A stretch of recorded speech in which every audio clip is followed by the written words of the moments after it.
You're listening to an Airwave Media Podcast.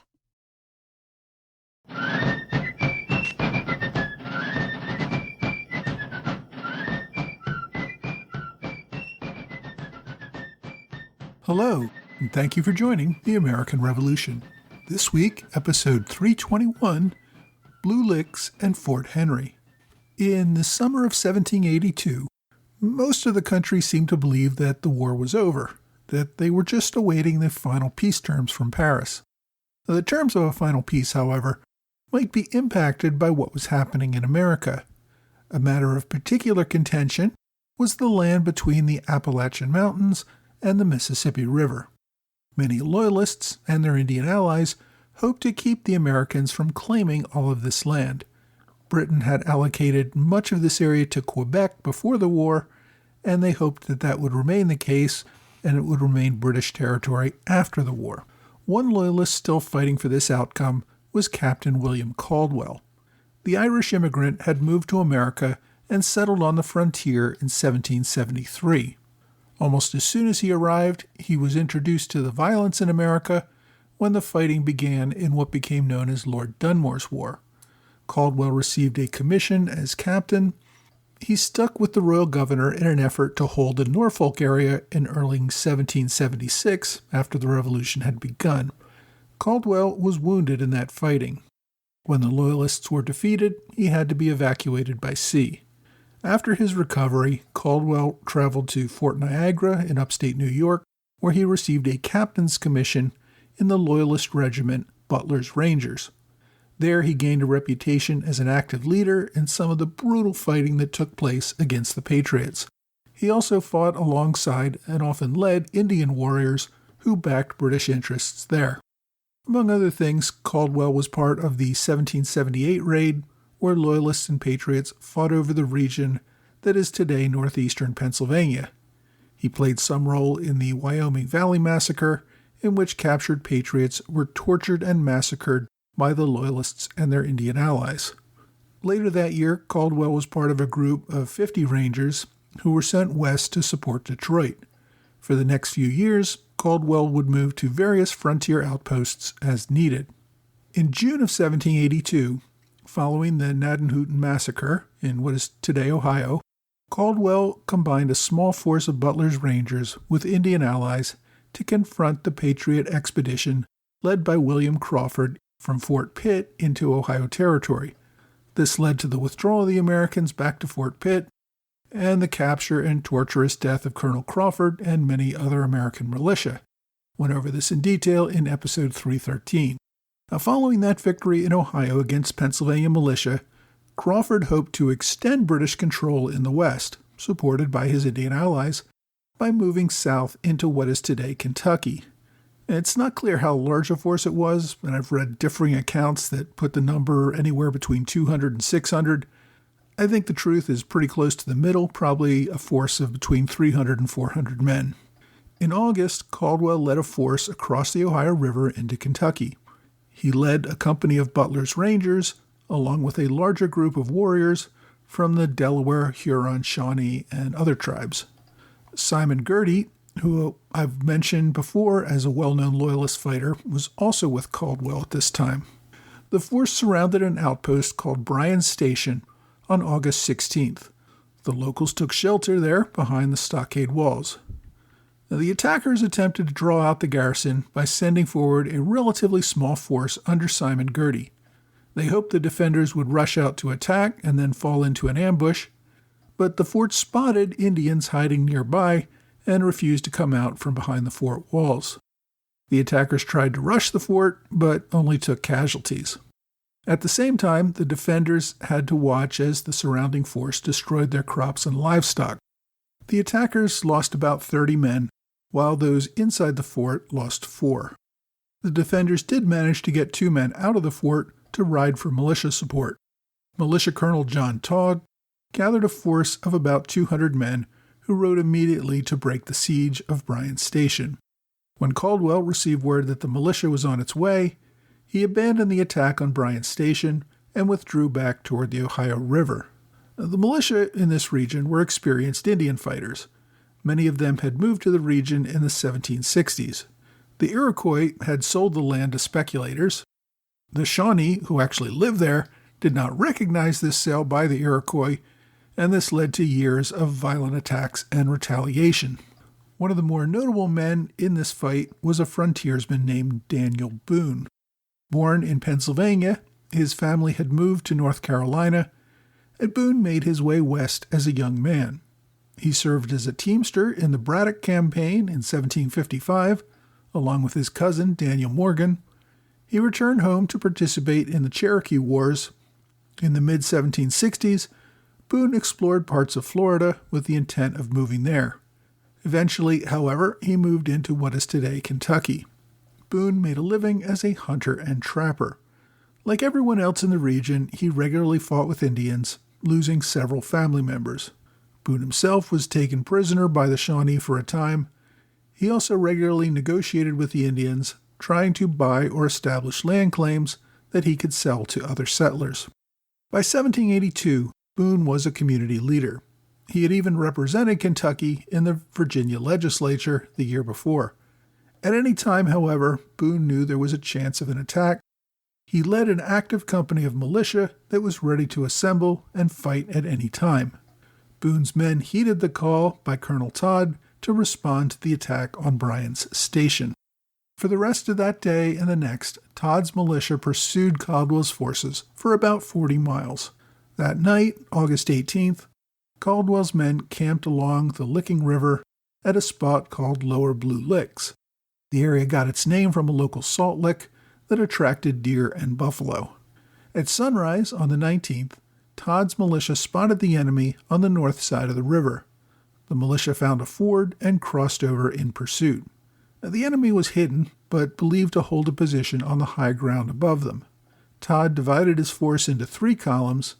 Major Hugh McGarry took over the center, Colonel Stephen Trigg led the right, and Lieutenant Colonel Daniel Boone led the left. Now, according to some later accounts, Boone advised against crossing the river and moving up the hill into what was likely an ambush. He thought they should await reinforcements. However, Major McGarry advanced with a call for all non-cowards to follow him. So the militia climbed up the hill until a line of enemy along the crest opened fire on them from about 40 yards away. Boone's left flank pushed forward, driving the enemy back. At the same time, though, the enemy flanked the American right flank, killing many of the militia, including Colonel Trigg and Colonel Todd. The militia on the right flank broke and ran back toward the river. Boone attempted to hold the enemy, but was also forced to withdraw. At the river, the Indians and Rangers attacked the retreating militia, killing many as they attempted to cross back across the river. The militia managed to reform a line and fire at the pursuing enemy. This caused the enemy to pause their pursuit at the river. The militia withdrew and retreated. The fight had been short but fierce. It lasted only about 15 minutes, but Boone later reported that the militia took about 50% casualties. Among the dead was his son, Israel Boone. A few weeks later, the British carried out a second raid near what is today Wheeling, West Virginia, about 45 miles southwest of Fort Pitt. While many western forts were little more than reinforced farmhouses, Fort Henry was more than that. Virginia had built the fort in 1774 during Lord Dunmore's war against the local Indians. Its original name was Fort Fincastle, in honor of the governor of Virginia, Lord Dunmore, who also held the title of Viscount Fincastle. After the Revolution began, Patriots renamed the fort in honor of their new governor of Virginia, Patrick Henry. Fort Henry was built along the Ohio River. It contained over a half acre of land inside the fort walls. A wooden outer wall had 4 blockhouses built at each corner. The blockhouses had towers between 8 and 17 feet high that allowed defenders to fire down on any attackers. The fort had withstood an attack in 1777 when local militia held off an attacking force of Indian warriors at least twice their size. See episode 156 for those details. Now, since that attack, the defenders had recovered a cannon from the Monongahela River, possibly dumped there after the Braddock Campaign during the French and Indian War. The cannon was mounted and protected against a land assault from the west.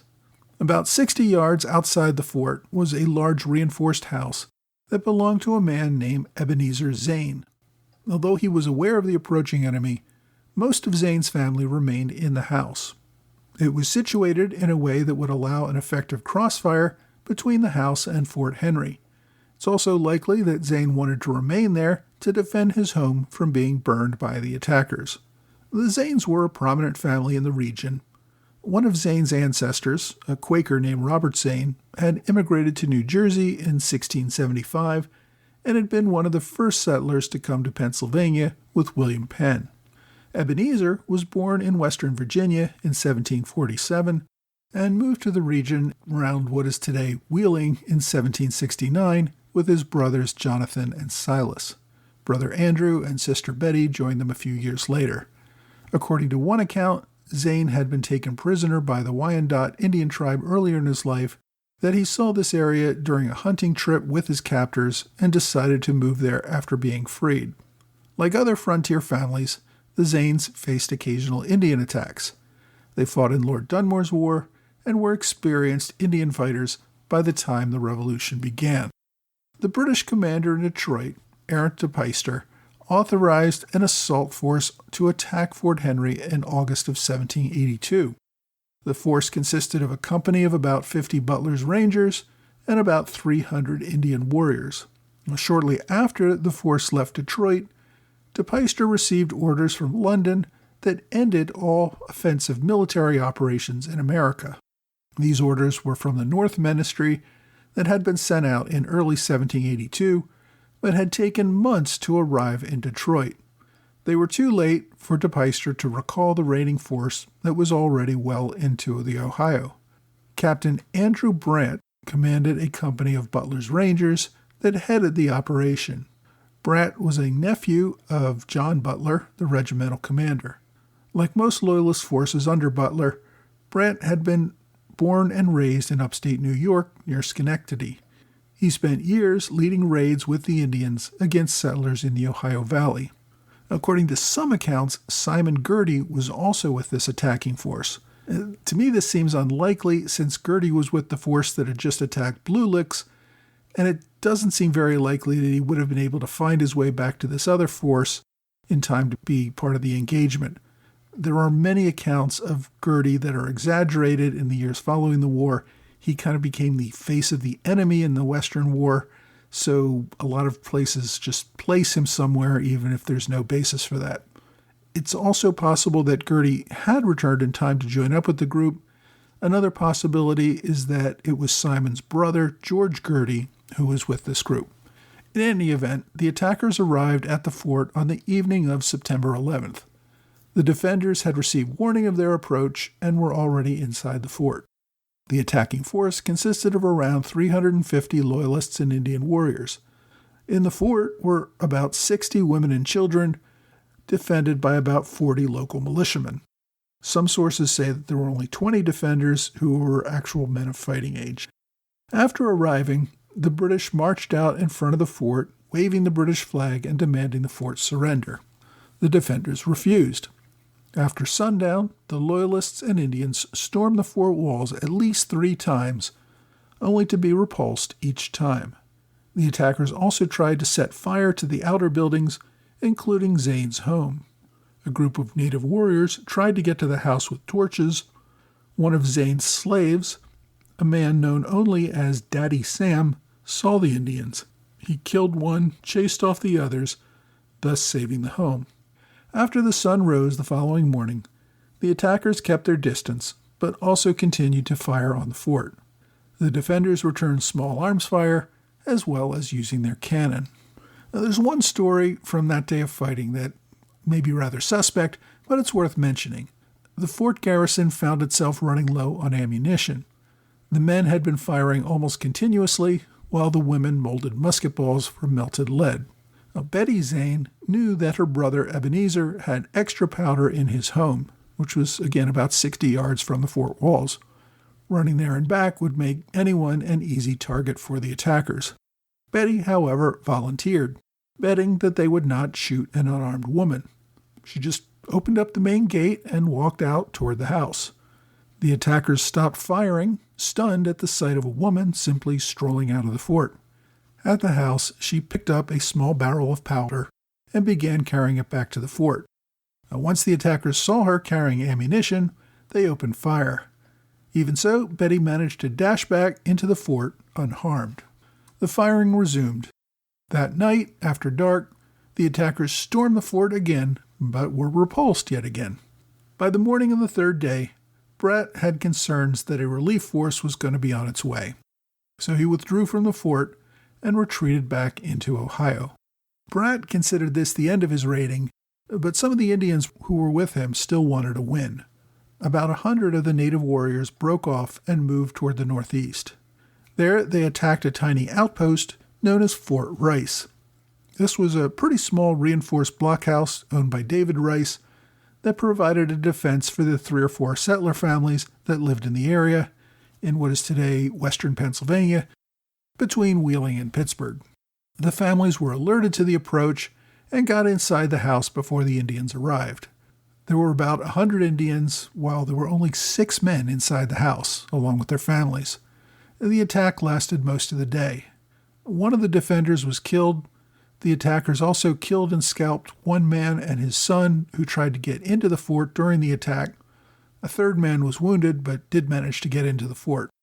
Unable to overrun the fort itself, the Indians satisfied themselves with burning or looting the crops and livestock, as well as several nearby buildings, and they withdrew during the night. The following day, the local militia assembled about 60 men to chase the war party down. However, the natives withdrew quickly and were never found. The Loyalists and Indians spent most of the time along the Indian villages along the Sandusky River. By the middle of October, they met up with Caldwell and the men who had fought at Blue Licks. The combined force had a difficult time obtaining food. DePeyster reported that when they finally did get back to Detroit, the men were emaciated from hunger as well as very sick. Having received word at the end of offensive operations, this would be the last raid from Detroit during the war. Of course, the settlers were not willing to just let the matter drop. Deadly raids like these required retaliation. For some time, the settlers in this region, which was part of Virginia at the time, complained that they had received no protection. The Western commander, George Rogers Clark, remained mostly around Louisville, which was too far away from them. Benjamin Harrison, who had become governor of Virginia at the end of 1781, called on Clark to do something, but the governor could not provide any men or money to assist him. Clark, like many officers, was pretty much bankrupt since he had been obtaining supplies on credit and getting nothing from the state to repay them. Despite this lack of support, Clark planned another raid into Ohio. He coordinated with Continental General William Irvine at Fort Pitt. The plan was for Irvine to lead about 1,200 Continentals and militia west into what is today central Ohio. Clark would lead about 1,000 men north from Louisville toward the same area. The combined force would wreak havoc on the Indian villages there. Clark had no money or credit left, as I said, but he ended up trading 3,200 acres of his own land in exchange for supplies for this expedition, which left Louisville on November 14th. As Irvine prepared to leave Fort Pitt, he received orders to stand down in light of the peace treaty negotiations that were taking place in Europe. Irvine still kept up preparations for the attack in hopes that it would keep the Indians off guard as Clark's force marched north. But in the end, the Continentals at Fort Pitt would not be part of this attack because they had received orders, and so they remained in place, leaving Clark's expedition on its own. Clark's Virginians reached the Shawnee village of Chillicothe, just south of modern-day Columbus. They found that most of the Indians had fled in anticipation of their arrival. They managed to kill and scalp 10 warriors and took a few more prisoners. They also freed 2 white prisoners who were being held by the Shawnee. The Virginians burned all the crops and villages that they found, leaving the tribes without any food or shelter for the winter. And with that, they withdrew back to Kentucky. Next week, we're going to head east, where fighting still continues between some Loyalists, despite the war's imminent end.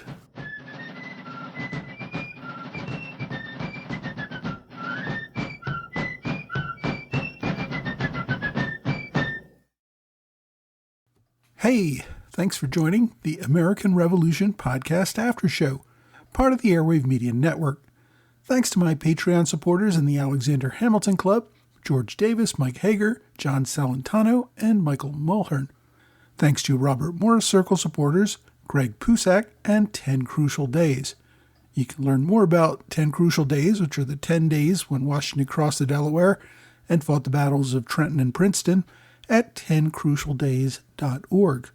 Thanks also to Mark Barrett for a one-time gift via PayPal. I really do appreciate everyone who helps to support this podcast either through ongoing contributions on Patreon or one-time gifts via PayPal and Venmo. I want to mention that I will be attending Podcast Movement in the DC area a few weeks from now. This may mean that I miss releasing an episode in August. I try to be pretty regular every single week with a new episode, but I just want to warn people that this may not happen in August. This week we covered some of the last frontier battles of the war. By the time of the Battle of Fort Henry, negotiators in Europe had already given this territory to the Americans.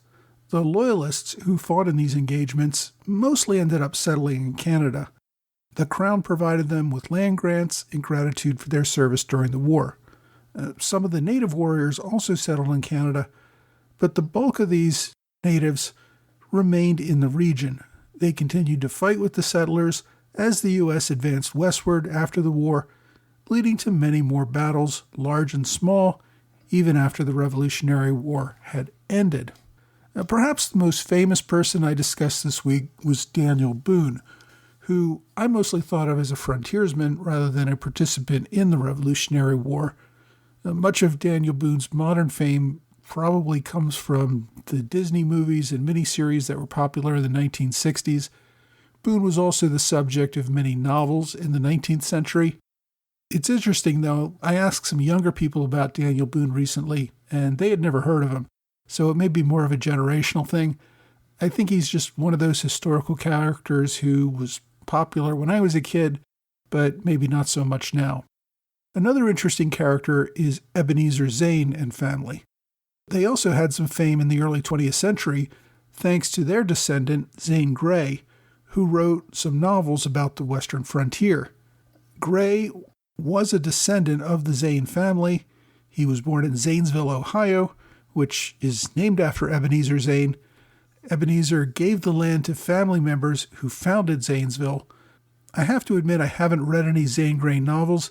I mostly know of him from Colonel Sherman Potter on MASH, who always talked about reading those books. Again, maybe I'm showing a generational thing here. I'm sure most younger folks today haven't watched MASH either. In any event, my book recommendation this week is After Yorktown, The Final Struggle for American Independence by Don Glickstein.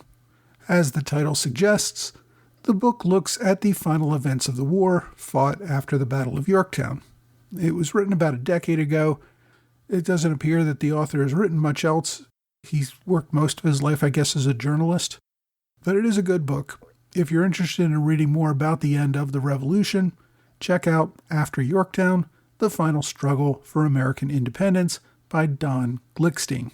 My online recommendation is the book entitled Betty Zane by Zane Grey. This is the book that Grey wrote about his ancestor and covers the events at Fort Henry. Now, it is a fictional novel based on real events, so I'm mostly doing it because I think it's interesting the way Zane Grey, who became a famous author in fictional novels, spent some time to write about his own family history. The book was first published in 1903, which of course means it's in the public domain, and it can be available for a download on archive.org or read online. As always, I've included direct links to the book on my blog and website.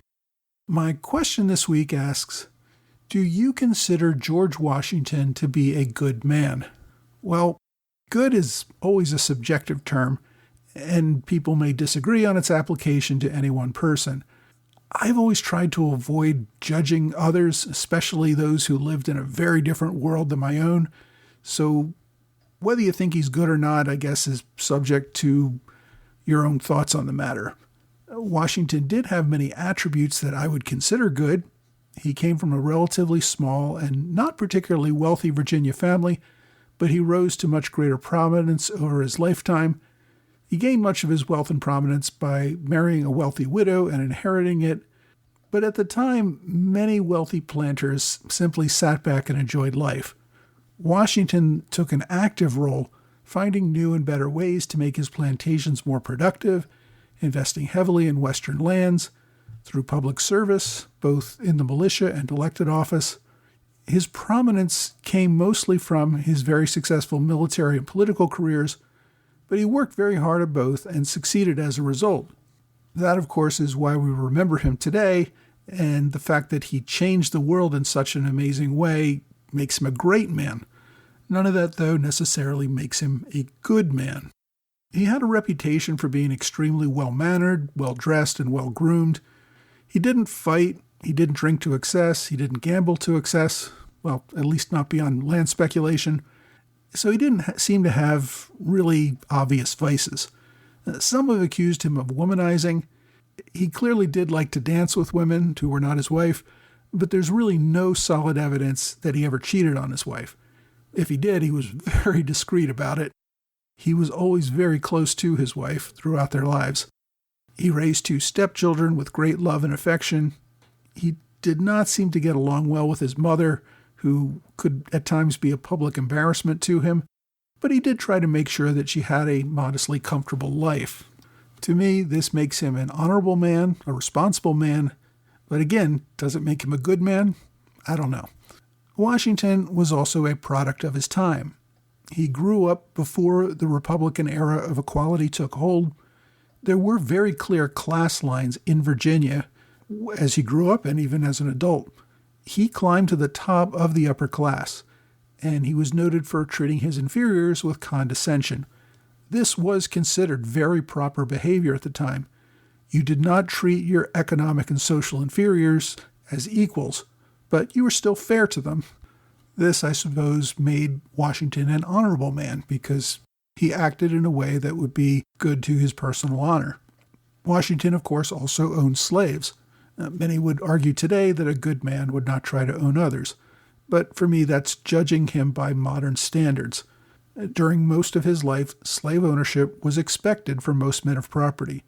I have not seen good evidence that he was overly cruel or abusive to his slaves, more so than other owners were, though he did work them hard, and he did punish them when they were disobedient, and many of them did try to run away.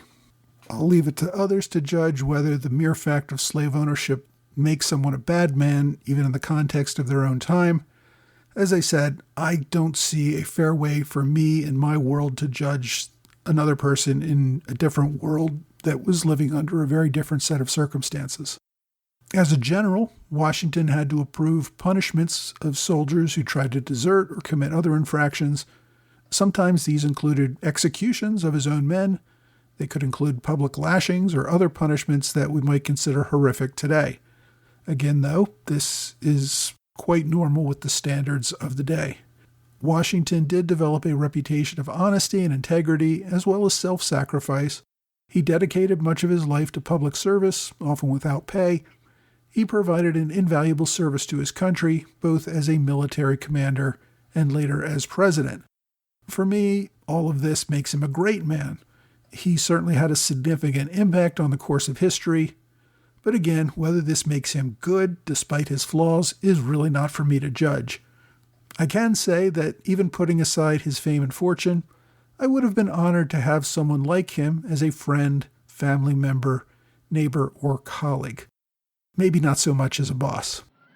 If you have a question you'd like me to answer, please reach out to me, either via email or on Twitter, Facebook, Quora, or Reddit. Well, that's all for this week. I hope you will join me again next week for another American Revolution podcast.